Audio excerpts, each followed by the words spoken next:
Olá, boa tarde. Estamos ao vivo aqui já na nossa roda de conversa com o Gabiru. Meu nome é Ana Carolina Rego e essa é mais uma live do festival A Feira de Lucas. Vamos esperar o pessoal entrar aqui agora, né?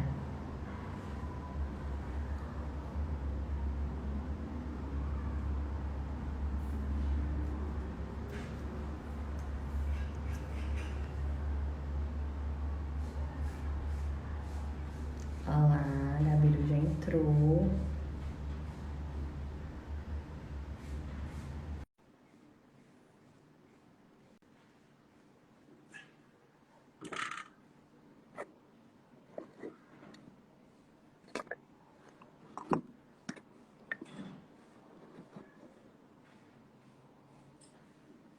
Tá conectando.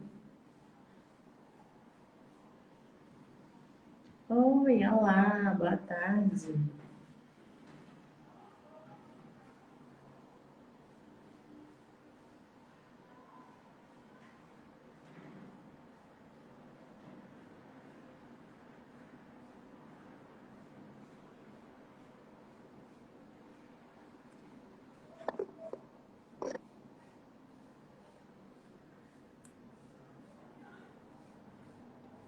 Ah, agora foi. Aí, agora foi. Fala pra mim, amore. Tá Boa boa? tarde, maravilhoso. Como é que você Boa tá? tarde, maravilhosa. Você consegue me escutar bem? Tô te ouvindo super bem. Super bem, perfeito, perfeito então. Também tô te Tranquilo? ouvindo bem, consegue ver o quê? Consigo te ver, consigo te ouvir. Qualquer coisinha, vocês que estão aqui na live sinaliza pra gente. Se estiver travando, Sinaliza. se estiver Eu tô aqui numa mudo. cervejinha já. Ah, eu queria, eu nem lembrei. Ai, meu Deus, não Ah, nada mulher. não. A gente vai prosseguir daqui assim mesmo, sem Vamos. problema. Então, Tenho que lhe hoje, falar que já sou meu fã. meu fã. Ah, Adoro esse claro, pra você deboche, né? no Instagram. Você, Deixa eu... você e suas crias adoram o que você mostra. Tudo. a gente não pode tratar a maternidade como algo romântico e Sim, maravilhoso, porque é maravilhoso, mas não é romântico, é sim, dolorido, sabe? Ao mesmo tempo que é gostoso, é desafiador e é frustrante também. Então, sim. não adianta a gente ficar ali mostrando as coisinhas lindas, sendo que por trás a gente está só se lascando, porque mãe só se lasca. Nunca É vi isso mesmo. É isso igual. mesmo. Então, eu vou Com certeza. começar, tá? Já- Mais uma já live. Ai, é mais uma live para a gente poder saber o porquê que a minha arte existe. A minha arte, Gabiru, é Sim, falar. me Eu conta. sou comunicóloga, eu sou publicitária. Hum, Então, o hum, falar para mim é de uma magnitude, sabe? Comunicar é, enfim, é quando a gente consegue ali tá passando a nossa ideia e absorvendo a ideia da outra pessoa. Então, o comunicar, o falar, eu considero como realmente uma arte. E que eu sempre sim, fiz, mas seja com produção cultural, seja dentro da publicidade, seja dando mentorias, né? O meu falar mesmo, eu acho uma potência incrível. E agora vamos falar de você. Mas antes de falar de você, eu preciso, né, dar os nossos se informes. apresente. Oi? Se apresente pra galera que chegou agora. Quero também saber um pouco mais sobre você, além dessa comunicóloga. Deixa eu primeiro falar, dar os nossos informes, aí eu pego e me apresento. Vamos lá. O festival A Feira de Lucas tem apoio financeiro da Prefeitura de Feira de Santana, né, através da Secretaria de Esporte, Cultura e Lazer, via Lei de Aldir Blanc, direcionado pela Sim, Secretaria Especial de Cultura do Ministério de Turismo do Governo Federal. Então, nós temos aqui o apoio da Prefeitura, né, para estar realizando esse evento. Então, eu queria saber de você, vou me apresentar, mas eu queria saber de você o porquê que a sua arte existe, né? Quem é o Gabiru? No meu quem é? caso, meu nome é Ana Carolina Rico. Pode chamar de Carol, como você quiser, né? Eu Ah, aprendi que, enquanto pessoa negra, eu tenho que sim me apresentar com nome e sobrenome, porque quando acontece o que é de pior, quando a gente morre, quando a gente é assassinado, é só um corpo ali estendido sem nome, né? sim, E enquanto com existente certeza. pessoa resistente que está aqui para poder falar e debater de diversos assuntos, eu preciso que as pessoas me conheçam pelo meu nome e meu sobrenome, para que quando forem me Sim. mencionar, saibam quem eu sou de Perfeita. verdade. Perfeita. Não é isso? E É isso você, mesmo. me diga, quem é Gabiru? E por que Quem é é Gabi? Gabriel, né? É Gabriel. Gabriel. E Gabriel. por que Gabiru? Eu- Me conte. Pronto. Bom, eu tava aqui pensando, né, nos últimos dias, né, porque como foi que começou realmente tudo do Gabiru, essa coisa. Mas assim, eu não sei realmente te dizer quando eu começo realmente a me nomear Gabiru. Gabiru começa uma coisa de uma praça de alimentação, entre bebidas de amigos, aquela coisa adolescente, sabe? E aí, um solta Gabiru, outro solta Gabiru, e isso vai Gabiru, Gabiru, Gabiru. Pegou igual chiclete, grudou de verdade, Virou sua né? identidade.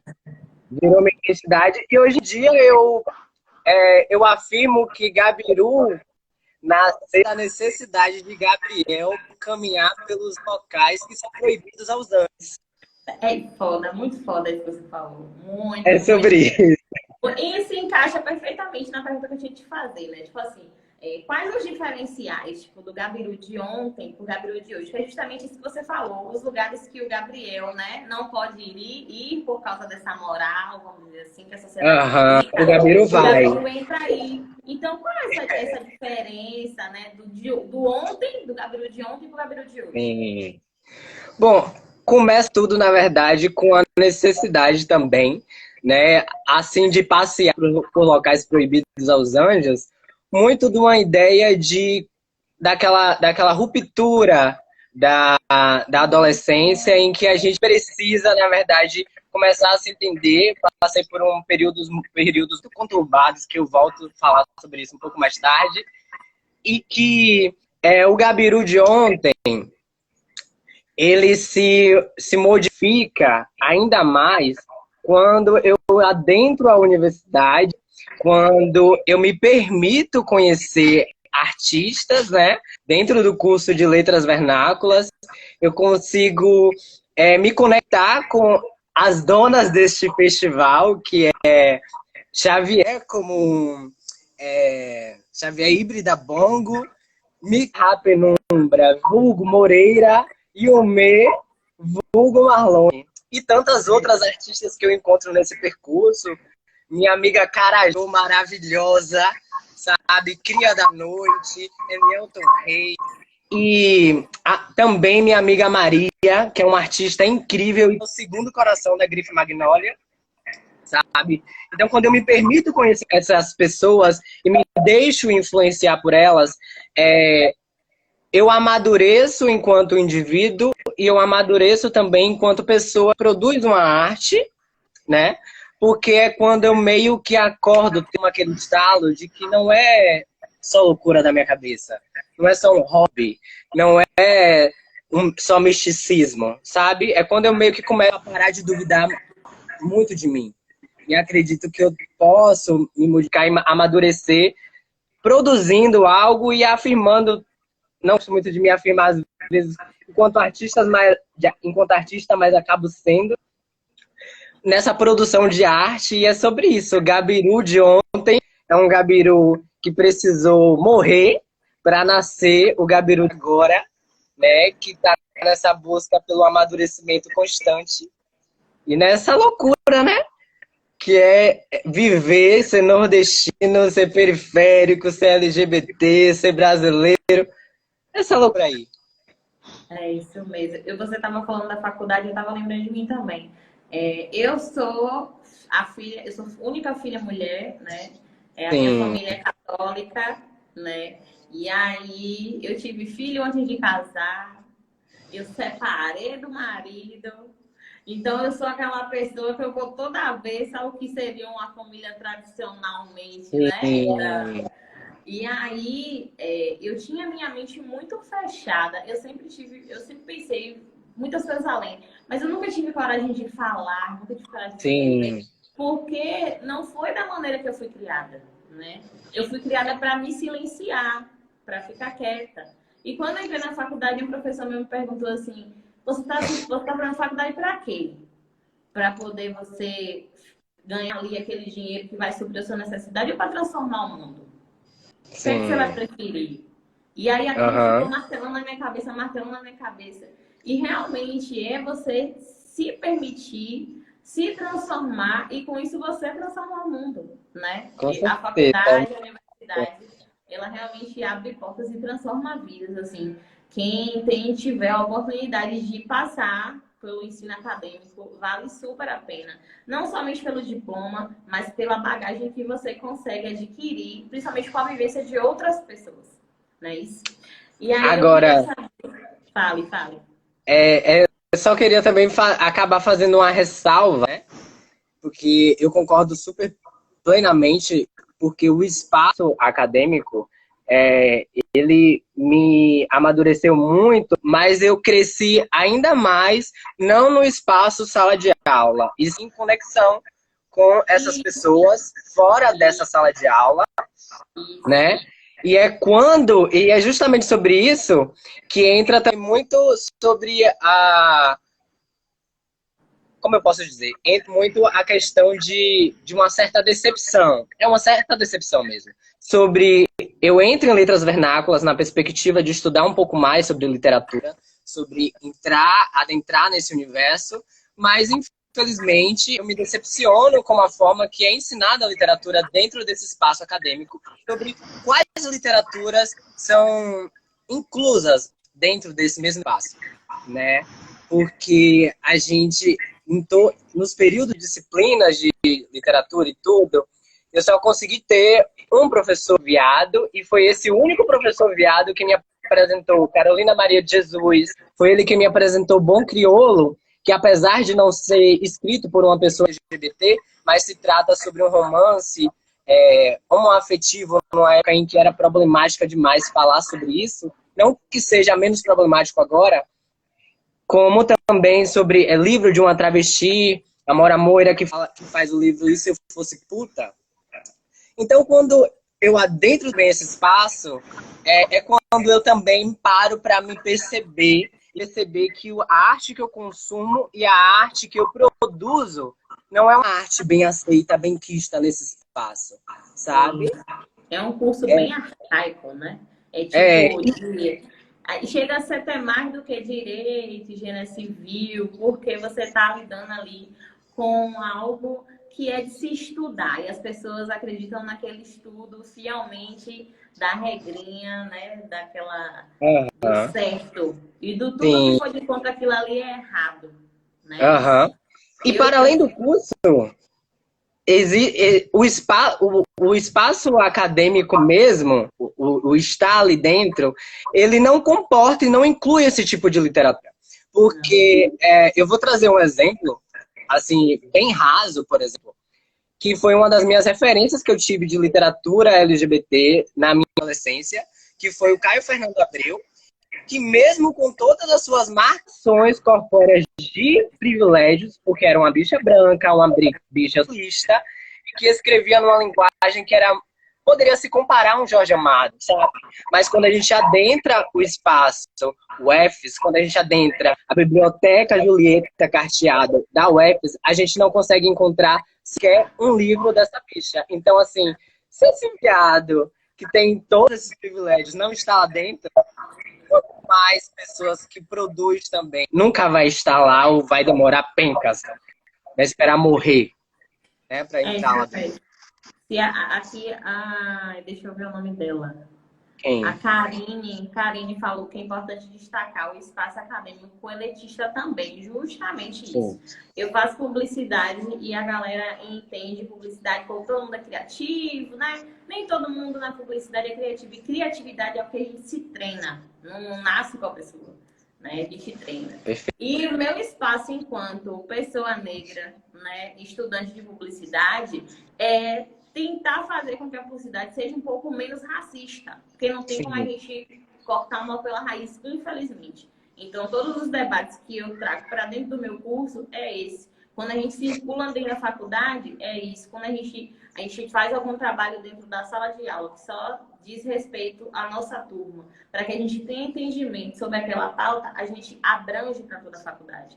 Para que não somente a gente tenha a consciência, as outras pessoas também. Até porque a gente se dá muito com mídia, com TV, com outdoor. Então, quanto mais a gente colocar na cabeça das pessoas que pessoas negras, que pessoas gays, que pessoas trans podem estar, sim, sendo representação do que elas quiserem ser, a gente vai naturalizando isso na mente das pessoas. E eu queria saber de você agora. Você já falou dessa sua relação acadêmica. Eu queria saber da sua relação com a escrita. E quando você terminasse de falar, eu queria que você recitasse um pouquinho pra gente. Ah, tudo bem, tudo bem. Bom, a minha relação com a escrita, como eu já disse, aqui ela começa desde muito cedo. Mas mais tarde eu vou explicar para vocês assim, porque começa um pouco cedo. E então eu tenho ela presente em minha vida, assim, desde sempre. Então eu escrevo, às vezes se eu tô triste, eu escrevo para desabafar, eu escrevo para, na verdade, comunicar com esse interno, com o externo e com o sagrado, que é o que paira entre nós, né? Deixa eu Então, só te assim, interromper rapidinho. Você falou que escreve quando tá triste, escreve para desabafar. E eu estava falando justamente isso, essa questão da produção de conteúdo, né? Eu faço mentoria de produção de conteúdo e eu falei esses dias. Minha produção de conteúdo é baseada na minha raiva, é baseada na minha tristeza, na minha indignação. É quando eu quero isso. desabafar, sabe? E justamente são essas coisas que potencializam a criatividade dentro da gente. Sim, sim, com certeza. E eu, ultimamente mesmo, eu tenho tido muito esse processo de escrever pro sagrado que eu acredito, né? Pro sagrado, pro profano. E eu tenho muito essa relação espiritual também com a escrita, né? Eu acho que isso expande muito o nosso universo. Então, é muito sobre comunicação. Minha relação com escrita é muito sobre querer comunicar coisas que eu geralmente não consigo. Essa casa interna com o outro, o externo, com o que está entre nós. É sobre isso. Agora recita um pouco pra gente. Olha, eu vou dar uma pecadinha, porque eu reservei essa primeira poesia aqui. E aí ela escrevi em 2000 e... Foi 2019, se não me engano. Né? E aí essa coisa, né? Gravo uma, esqueço outra, gravo um, esqueço outra. Então é muito sobre isso. O nome dessa poesia se chama Cosme e Damião. Já que a gente está falando sobre LGBT, eu vou trazer logo também alguma paulada. Adoro falar.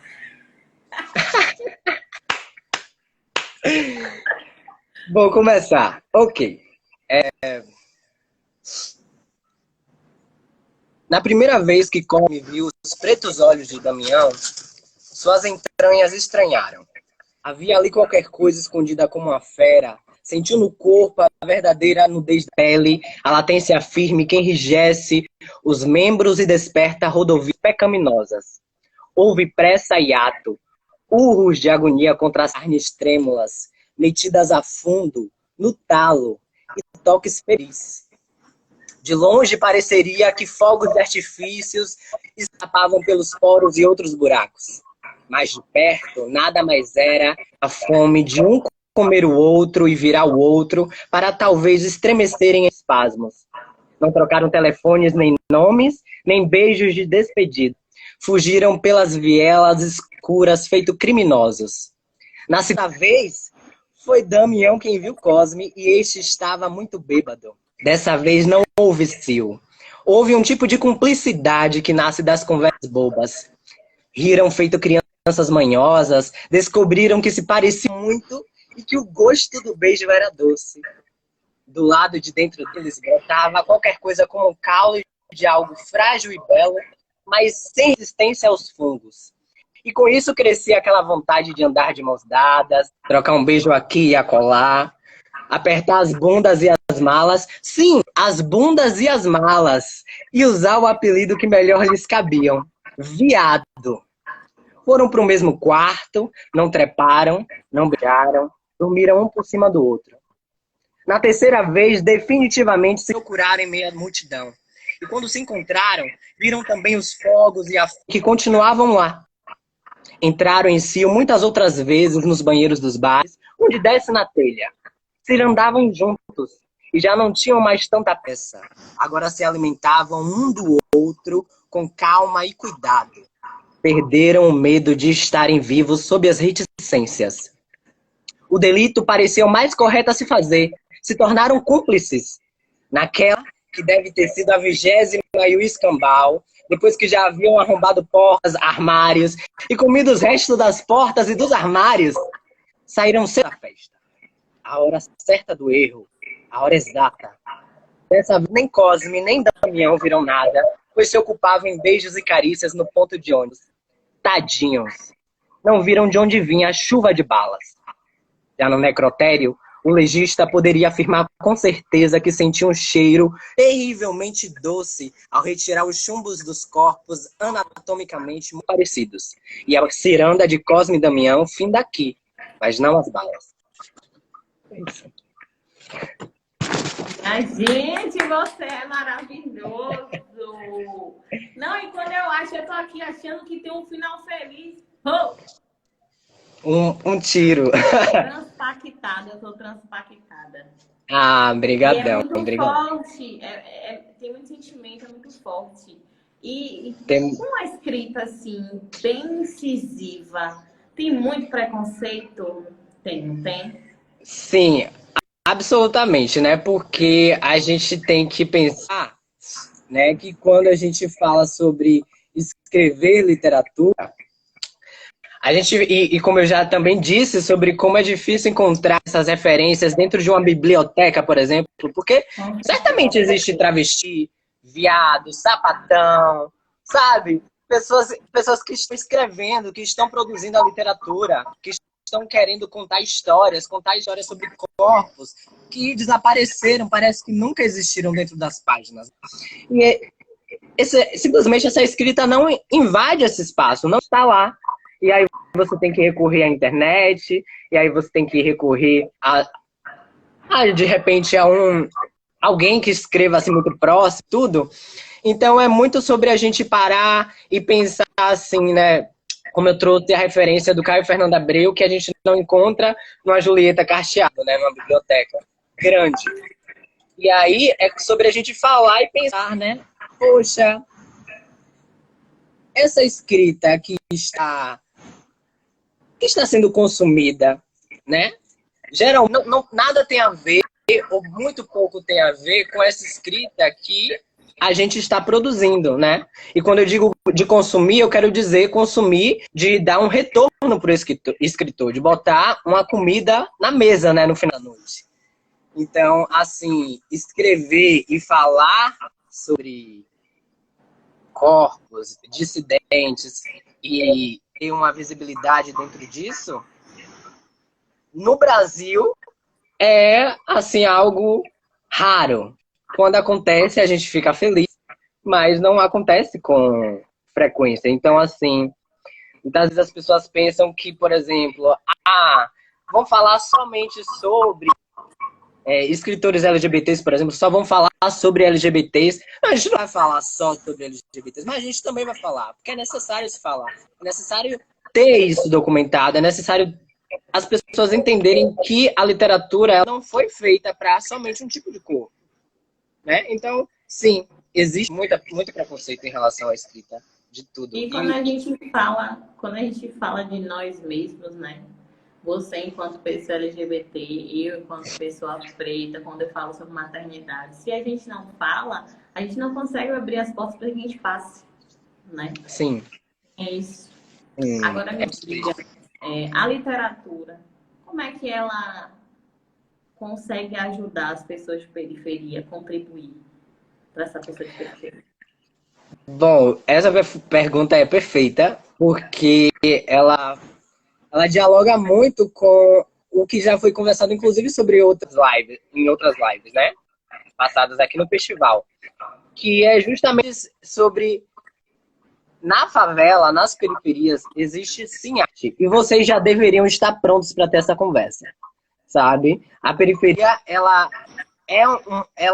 movimenta muita coisa, ela produz muita coisa, mas ao mesmo passo, a gente precisa entender que a arte que é proposta aqui dentro, muitas vezes não chega ao centro. E às vezes, quando chega ao centro, o centro olha e fala, não tô atrás. E aí é muito sobre pensar que a geografia dessa margem acaba gerando um mal-estar, até mesmo para uma aceitabilidade de produções que ocorrem aqui dentro, né? Porque a gente vê isso, eu vou dar um exemplo também muito raso, sobre a vinda de motoristas de aplicativos como Uber 99 para dentro dessa geografia periférica.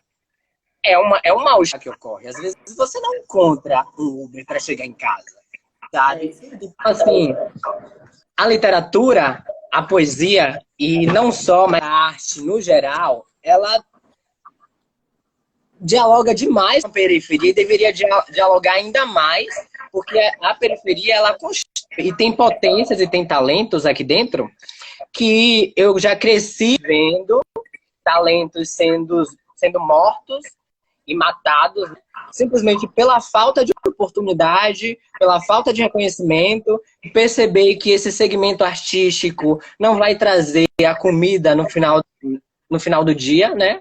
Não vai botar o jantar, porque é isso que importa, a gente não pode ser hipócrita. E ao mesmo tempo, eu também vou e volto, porque a gente vive em um país em que a gente também tem que considerar os números, né? Nós somos ainda um país que temos mais ou menos 11 milhões de analfabetos, né?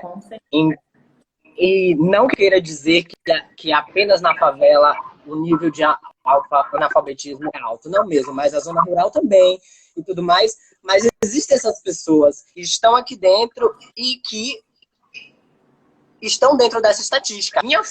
A maior parte da minha família está dentro dessa estatística, faz parte desses 11 milhões.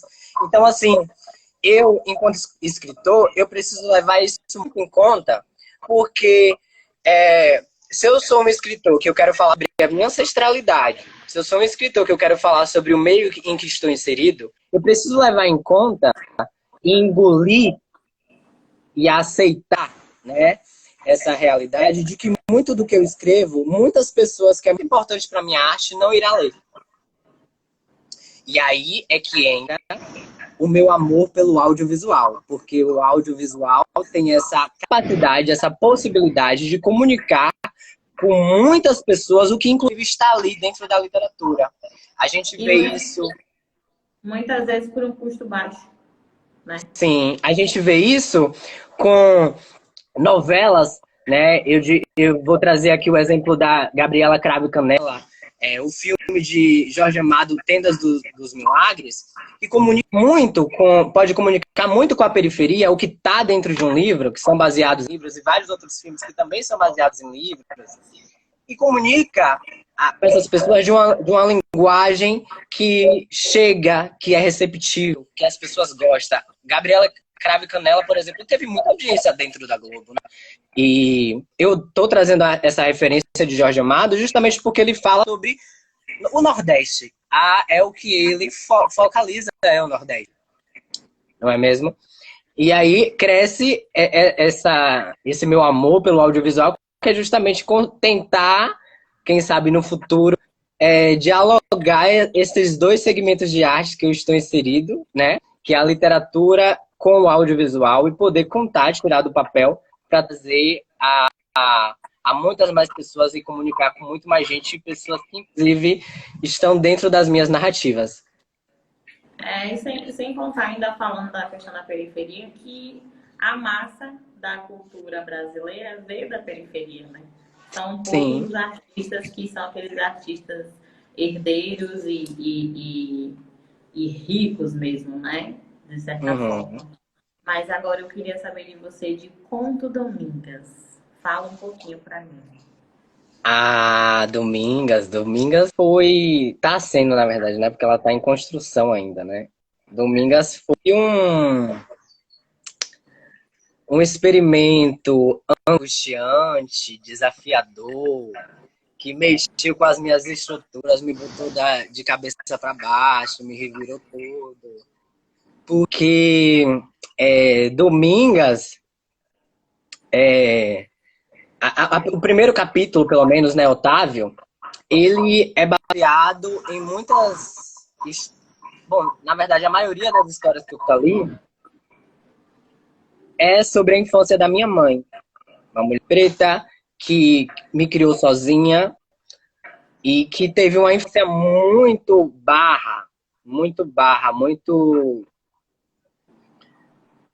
Enfim, né? Quem leu, quem tiver a oportunidade, quem quiser ler, está aí para vocês se mergulharem, né? E foi assim, uma coisa que eu falei, eu quero falar sobre a minha ancestralidade, eu quero trazer um pouco sobre a minha família. E aí, tem sido doloroso, tem sido gostoso também, porque eu tô me propondo, eu tô me desafiando em tudo. Eu tô me botando assim, de cabeça para baixo, de verdade. Porque, primeiro capítulo, eu falo sobre a infância da minha mãe. Nesse segundo capítulo, que em breve, logo sai. Já ia perguntar isso. Quando é que Ah, sai? logo sai. Logo ela tá aqui para vocês absorverem um pouco disso, né? E esse segundo capítulo vai falar sobre um amor, vai falar também sobre algumas histórias de algumas mulheres que passaram pela minha vida, porque eu só fui criado por mulheres. E aí, esse amor que eu nunca vi nem comi, eu só ouço falar, né? Um amor. Então é uma coisa, um terreno muito novo. E eu vou finalizar o livro, né, o romance, com mais uma história familiar de um acontecido que não tem muito tempo, que abalou a estrutura de toda a minha família, que foi, enfim. Leiam para vocês saberem, para Eu ia vocês falar isso agora, vai crerem. dar spoiler, querido. Agora, Grifo Magnólia. Da onde foi que surgiu? A Ana nasceu com o meu amor, o amor da minha vida, Maria, que não está nessa live hoje, mas Maria, que sempre foi minha parceirona, uma mulher preta, com um coração magnífico, que é uma artista incrível, impecável, uma costureira maravilhosa, e que nasceu justamente dessa. Na verdade, nasceu de uma conversa numa mesa de bar, em que a gente decidiu, na verdade, se testar, né? Eu sugeri, vamos criar uma coisa juntos, vamos fazer, vamos lá, vamos produzir uma parada. E ela simplesmente disse, bora. E a gente botou a nossa cara, foi assim, completamente independente. Ambos, nós dois, não tínhamos nenhum tipo de aproximação assim com o mundo da moda. Eu ainda faço, na verdade, muitos estudos a respeito do histórico, né, da moda e tudo no Brasil, etc. Só que a gente não tinha nenhum tipo de uma experiência, assim. A gente nunca botou nada, uma roupa para jogo, para vender, para nada. E aí ele falou, bora. Ela falou, bora. E ok. E aí a gente começou a investimos o dinheiro que a gente nem tinha, de estágios que a gente estava ralando duro para fazer, né? E aí a gente foi aquele rolê de pegar retalhos aqui e ali, e sentar e discutir, ver como seria mais viável para a gente trazer, dar uma cara, um corpo para essa grife. E aí a gente tem a possibilidade, né, de fazer esse desfile, que foi um encanto para mim. Foi um rolê que foi exaustivo, mas valeu a pena. O desfile aconteceu em 2019, em março, lá na UFES, em que a gente pegou essa galera, Psyche Project, pegou a galerona que tava lá, e a gente botou pra desfilar, bora fazer isso acontecer. Foi um rolê muito lindo, né? E aí, infelizmente, veio a pandemia e a gente teve que entrar em um hiato da Grife Magnólia, né? Mas a gente mantém os nossos projetos que a gente pretende que em breve a gente consiga se reunir para novamente a gente trazer e vender essas peças e construir algo novo, né? Porque é muito sobre isso, né? Infelizmente, nós que não temos recursos, não recebemos um apoio financeiro e tudo mais, a gente precisa fazer das tripas coração. E, como eu já falei, né, essa coisa de artista, no fim das contas, na hora de pagar um boleto, na hora de botar a comida na mesa, você não vê a quantia entrando, aí você fala, não consigo produzir mais. E aí? Né? É, você se pergunta se tá valendo a pena, não é isso? Com certeza. Até quando vai ser dessa maneira? Uhum. A gente se questiona sobre isso. Deixa eu te perguntar. Ontem, a Manu foi a entrevistada aqui do festival. E ela deixou uma pergunta para você. Ela perguntou: quais as dificuldades que você enfrenta na arte por ser um corpo homossexual? E um momento que te marcou relacionado a essas coisas que você tem que enfrentar. Bom, na verdade, o que ocorre mesmo é muito sobre muitas pessoas não se identificarem, pensar, diminuir, tentar diminuir ou diminuir a verdade, né, o seu trabalho. E assim, em relação a uma experiência, foi recente, na verdade, né, que foi com o Domingas, que eu conversei, né, eu tava já construindo, já tinha conversado com minha mãe, pedi autorização dela para eu trazer a história dela, né, eu queria comentar sobre isso, que poderia deixar em vão. E aí eu tava conversando com uma pessoa muito próxima, e aí eu falei, aí eu tava contando, né, narrando, já todo entusiasmado, você sabe aquela coisa, né? Tô construindo, tô fazendo essa história, e é assim, ela assado, eu quero tornar desse jeito, quero falar assim, quero...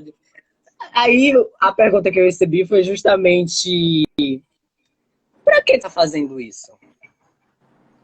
Pra que tua mãe não se incomoda de tu tá representando ela com uma travesti, né? E esse foi um ponto, assim, que me deixou... Não foi receoso, mas me abalou em vários graus, né? Que é quando, nesse processo criativo de que você tá ali construindo algo, você tá entusiasmado com a potência que aquilo pode se transformar, né? Tanto na sua vida quanto na vida de outra pessoa. E aí você... Travou um pouquinho. Tá me ouvindo? Travou, travou. Tá rodando. Gente, fala pra mim. Vocês estão conseguindo me ouvir perfeitamente? Ou é só o Gabi que tá travada?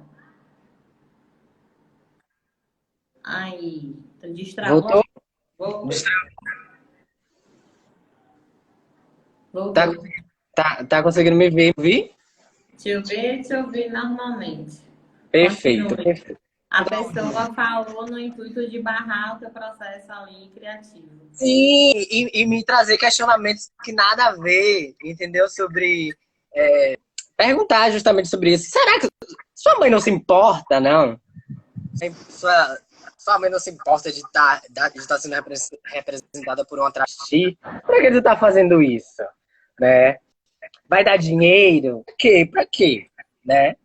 E aí, são perguntas assim que acaba nos desestimulando, acaba, né, barrando muitos processos criativos, e isso foi uma coisa assim que me bambeou, mas me fez parar, não me fez parar de jeito nenhum. Essa pessoa que falou isso, ela era o quê? Ela era parte do teu público, da tua persona, ou era uma pessoa da tua família, um amigo teu? Um amigo, uma pessoa próxima mesmo, uma pessoa que, sabe, tava naquela frase de processo que você chega e fala assim, mulher, eu tô fazendo uma coisa, menina. E aí você recebe um pum. Por que que eu perguntei isso? Eu falei, né? Eu trabalho com orientação para produção de conteúdo. Não é a Aham, mesma coisa que o seu processo criativo, uhum, mas a questão da persona, do público-alvo. Quem é o sim, teu público-alvo, quem é a tua persona, vai entender nitidamente o que você tem para falar e o que você tem para sim, representar. com certeza. As pessoas que são os nossos amigos, as pessoas que são a nossa família, elas não estão ali por entender o que a gente está falando. Elas estão ali porque elas querem. Como é a palavra, meu Deus? Enfim, parabenizar ou acompanhar o nosso trabalho. Então, elas não têm a mesma percepção das pessoas que a gente fala diretamente ali no fundo do coração da pessoa. Eu estou falando isso Sim, porque ontem eu falo sobre maternidade, né? sim. Já, E aí, quando a amo. gente fala de maternidade solo, a gente está linkando ali com a ausência de paternidade, mas nem sempre a gente está ligando diretamente à pessoa, né? Sim. E aí chegaram para mim ontem e falaram assim, mas tu por que tu fica mandando indireta para teu ex? Eu falei, aonde que eu mandei indireta? Aonde foi que eu mandei? Ah, mas tudo que tu posta é falando mal da paternidade. Gente, eu não falo mal de paternidade. Eu até falo mal de paternidade, porque infelizmente Mas os você homens, fala. alguns, não são todos, né? Deixam Ah, muito a desejar. E a gente foi ali educado nessa cultura machista em que o filho é da mãe, né? E que a criança é uhum, educada pela mulher. Então, os sim. homens que acreditam fielmente nisso têm essa ideia de que a mulher tá lá falando porque quer chamar a atenção dele. E nem Uhum. sempre. É Então, eu sobre ouvi isso. isso. A pessoa diz assim, você não quer falar bem, mas também não fale mal, não. Falei, aonde foi que tu viu o nome, fulana? Pelo amor de Deus, É entendeu? muito. Esse tipo de coisa. Eu falo o que muitas mulheres passam. Eu represento o que muitas mulheres passam. E eu não preciso necessariamente passar pelo aquele episódio para poder entender o que aquilo significa na cabeça de uma mãe que passa por aquilo. Foi por isso que eu te Sim, perfeito, perguntei. Então, eu perfeito. falo para as minhas alunas, meus alunos, eu falo para você, não se importe, porque a gente precisa produzir conteúdo sem culpa, porque não é direcionado para as pessoas que nos conhecem, é direcionado para o nosso público que a gente representa, que escuta a gente, entendeu? A gente Sim, fala direto com uma pessoa diferente. sim, Das com pessoas que certeza. estão ali, porque é família, porque é primo, que na maioria das vezes está ali para te parabenizar, mas também se tu fizer alguma coisa errada, a pessoa vai botar o dedo na tua cara. E Bota. não é para esse pessoal que a gente produz conteúdo, não é para esse pessoal que a gente escreve, não é para esse pessoal que a gente faz filme. Entendeu? É Não. por isso que existe público-alvo e dentro do público-alvo existem as personas. Então, meu amor, Perfeito. continue. Independente de pai, de mãe, de primo, de ex, independente, continue. Porque as pessoas querem nos silenciar. E eu já falei que eu não vou me permitir ser Uhum. silenciada porque fulano acha isso, ciclano acha aquilo. De Sim, maneira alguma. Já sim. militei. Não, com certeza você foi assertiva, mulher, mas é sobre isso mesmo. Você foi incisiva, cirúrgica, Eu porque é sou. Eu com raiva, eu boto dano na ferida e ainda mexo assim, ó. Desculpa mas aí. não é para menos, não é para menos, porque viver, vamos ser sinceros, né? Viver dentro dessa sociedade brasileira é exaustivo, é cansativo o tempo todo. Com É muito certeza. foda, é muito foda. Mas esse povo, você já falou da literatura, você já falou da moda. Eu queria saber dessa sua relação com a fotografia, com o vídeo, né? O audiovisual. Eu sou E fotógrafa. E eu sou fotógrafa perfeita. há 10 anos. Olha só, eu tenho Ah, 20 que anos. maravilhosa! E aí, eu já me iludi muito com a fotografia, porque eu trabalhava com fotografia social e a gente sabe que aqui em feira a gente tem um Aham, mercado muito prostituído. Eu fazia parte dessa prostituição, porém, aham. motivos que não, a gente não precisa falar agora. Mas Sim. eu me iludi e me desiludi muito com a fotografia. Mas eu ainda amo, Sim. faço ainda. Né? Eu comecei trabalhando imaginando a representação do amor ali, né? Eu gostava muito de gestante, de criança, Ah, de que lindo. casamentos, enfim. E me descobri assim na fotografia. Eu sou apaixonada ainda. Eu me decepcionei com as pessoas e não com a arte em si. Eu Sim. queria saber de você, como foi que surgiu esse amor, esse trabalho? Conta pra mim. Olha, na verdade, esse amor pela fotografia, pelo audiovisual, vem muito relacionado a essa minha vontade de contar história através desse audiovisual, né? Então, assim, essa direção de fotografia, ela vem muito relacionada a filmes. Eu sou muito interessado nesse campo audiovisual em relação a tudo, porque é algo que eu vejo muita potência e é algo que eu consigo casar com muitos projetos ah, que eu promovo, que eu penso para o futuro também, né? E essa minha relação aí vem disso. Então, eu tive uma experiência em 2019 com uma amiga, Manuela Barbosa, maravilhosa também, uma virginiana, perfeita, aquela mulher de resolver problema. E através do PIBID, que é um programa de iniciação à docência, eu estava dentro de um colégio daqui de Feira de Santana, atuando com disciplinas de arte. E aí eu consegui interligar tudo isso, né? Aí eu estava lá dentro desse Odorico Tavares, que é aqui em Feira de Santana, e aí a gente criou juntos esse projeto de levar cinema e teatro para dentro da escola, né? Do ensino fundamental. E a gente conseguiu desenvolver o projeto, apesar dos pesares, que a gente sabe, né? Tudo que envolve a educação pública, né? Todas as deficiências, a gente conseguiu fazer um trabalho muito lindo e foi uma experiência maravilhosa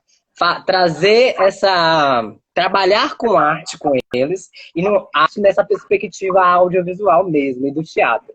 Então, assim, eu produzi peças com eles, consegui adquirir um carinho muito grande, 3 turmas, assim, sabe? E o resultado final desse projeto foi um curta-metragem um curta-metragem não.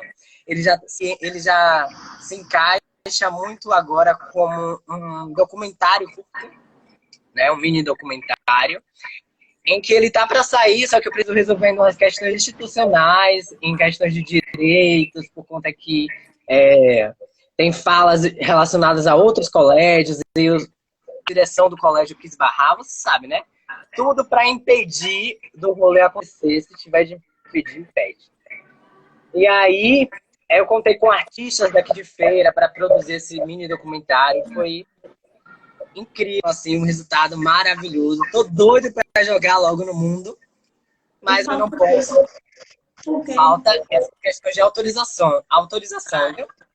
E aí é algo que eu tô aqui correndo atrás, porque essa pandemia paralisou tudo, né? E aí, tô também, né, aqui disposto, doido para ir. Tô aqui editando vídeos, editei o vídeo do mercado de arte do festival, Aquários. Tô aqui fazendo essas coisas, né, tudo para não ficar parado. Tô me encaixando em outros projetos também do audiovisual, muito relacionado a isso, a pensar nessa fotografia para a imagem fílmica. E é muito sobre isso, esse meu amor pelo audiovisual grande. É fascinante isso. Eu comecei a trabalhar com audiovisual agora. É mais institucional mesmo. Aham. Mas é maravilhoso, porque a fotografia ela registra um momento congelado, né? E o vídeo não. Sim. O vídeo capta aquela lágrima caindo, a emoção. É sensacional. E Sim. aí, dito tudo que nós dissemos, que você disse, eu queria Nós. saber de você, da onde que a sua arte existe, por que que a sua arte existe. Pronto. Na verdade, quando eu fui convidado para essa live, eu fiquei me questionando sobre isso, né? Por que a minha arte existe? Aí eu revisitei algumas memórias, alguns lugares de memória, né? E a minha resposta é que minha arte existe. Olha para a minha cadeira. Minha arte existe porque eu preciso me curar. Eu falo isso por experiência própria, né? Eu, há alguns anos atrás, no início da minha adolescência, eu passei por uma depressão muito radical que quase me custou a vida, né? Me deixou muitas marcas. E foi um momento muito difícil e solitário da minha vida, porque eu não conseguia me comunicar. Eu não conseguia me comunicar com os meus amigos, com a minha mãe. Então, assim, eu me enterrei em um determinado buraco em que eu só consegui... Eu acho legal. em que eu só consegui sair de lá por conta da arte. Foi a mão da arte que me puxou de lá. Então, assim, eu encontrei esse meio literário, nesse meio da arte de escrever, justamente fazendo esse ritual de cura. E porque, como eu disse, né, essa relação com a escrita é muito sobre comunicar com quem está aqui dentro, com o outro e com quem paira entre nós. Então, eu consegui sozinho não, com ela, com a arte, sem ajuda psicológica, por exemplo, né, me sair desse buraco, Você fez autoterapia. uma autoterapia, e aí nesse processo de autocura, né, a gente espera que por acidente ou por sorte a gente acabe curando também outra pessoa, se não for presunção demais, ou então pelo menos incitar esse desejo pela cura. Então a minha arte existe por isso. Você definiu a minha arte também. Eu me curo ainda de muita coisa e ao mesmo tempo que eu me curo, eu curo outras pessoas. E é sensacional. Eu não sei se com você acontece dessa maneira, mas na rede social como influência, o retorno é de imediato. Você acabou Uhum, de falar ali, você já recebe o feedback na mesma hora. E eu sim. tava justamente isso, essa questão do querer me silenciar, né? E aí eu Uhum, persistir e falar e as pessoas concordarem comigo e eu entender que eu não tô louca e que eu não estou sozinha, é sim, realmente quando eu me curo e quando eu curo outras pessoas. é E é perfeito. assim, de uma magnitude que eu digo a qualquer pessoa, independente da arte que você faz, e que você não se deixe silenciar por pessoas que geralmente são pessoas próximas, e que você não deixe com que a sua arte morra, porque ela está ali mudando a vida de outras pessoas, não somente a sua. Com Eu isso, acredito, eu espero. eu queria que você deixasse uma mensagem para todos os LGBTs que têm, não vou dizer sonho, mas que têm um talento e que esse talento está guardado porque tem vergonha de ser o que se é. Eu costumo dizer que eu estou conseguindo ser eu agora. Eu sempre fui aquela pessoa que fazia aqui e ali para agradar todo mundo, seja os meus pais, meus avós, o pessoal na igreja, né? Sim, Dentro do meu relacionamento, os meus filhos, e agora eu consigo ser eu mesma. E agora que eu sei quem eu sou e a potência que eu tenho, eu não deixo que ninguém me diga o que eu tenho que fazer. A não vai ser ser que essa pessoa tenha influência direta e que tenha uma moral muito melhor do que a minha para poder me dizer. sim, perfeito. Bom, a minha mensagem, né, é que você que está aí, né, guardando o seu talento, não deixe ele morrer, não. Porque quando você estiver lá na frente, né, mais tarde, que você olhar para trás, você vai se perguntar, né, por que eu não fiz isso? E essa sensação de por que eu não fiz é pior do que levar qualquer tombo lá na frente, sabe? E para você que já consegue, já está desenvolvendo o seu talento, mas você ainda não é reconhecido, continua, tá bom? Continua porque é uma cultura brasileira achar que a grama do vizinho é sempre mais verde, tá bom? É uma cultura do brasileiro achar que a arte soteropolitana é melhor. É a cultura do brasileiro achar que a arte do Sudeste, do Sul é a superior, que a arte de fora do país é a melhor, é a suprema, é o suprassumo da riqueza, mas estamos errados, sabe? Através dos poucos mesmo que a gente consegue, e que às vezes não é muito sobre dinheiro. Às vezes, você aí também, que é um artista daqui de Feira de Santana, pegue a sua visão, entendeu? Você que é LGBT, que olha com o nariz torto para as artes alheias, se oriente, pegue a sua visão, comece a, sabe, valorizar a arte que está aqui dentro, porque quando você sair daqui, se você sair daqui, que o vento é mãe, é senhora e é educadora, tá bom? Se você sair daqui, você vai sair daqui dizendo que aqui não tem arte de LGBT, que aqui não tem arte boa, que não presta. Você estará mentindo e você, a lei do karma, vai lhe pegar. Então, muito sobre isso. Gente, olha, eu tô aqui fascinada. Eu não te conhecia, eu te conheci Meu. esse bate-papo. Eu não vou Aham. falar muito porque eu tenho que dar nosso informe e a live vai cair daqui a pouco. Daqui a Mas eu pouquinho. queria te agradecer, Gabi. Eu queria te agradecer imensamente por todo aprendizado, por toda a doçura, por todo o talento de você aqui, né? O festival aqui, a Feira de Lucas, né? Ele tem o apoio financeiro da Prefeitura de Feira de Santana, através da Secretaria de Cultura, Esporte e Lazer, via Lei de Aldir Blanc, direcionado pela Secretaria Especial de Cultura do Ministério de Turismo do Governo Federal. E é daqui de Feira. Então, vocês que estão aqui, muito obrigada por terem ficado até o final. Obrigadão, meus amores. Valorizem os artistas da terra, porque quando for embora e fizer sucesso lá, você vai abrir para dizer, ó, é de Feira.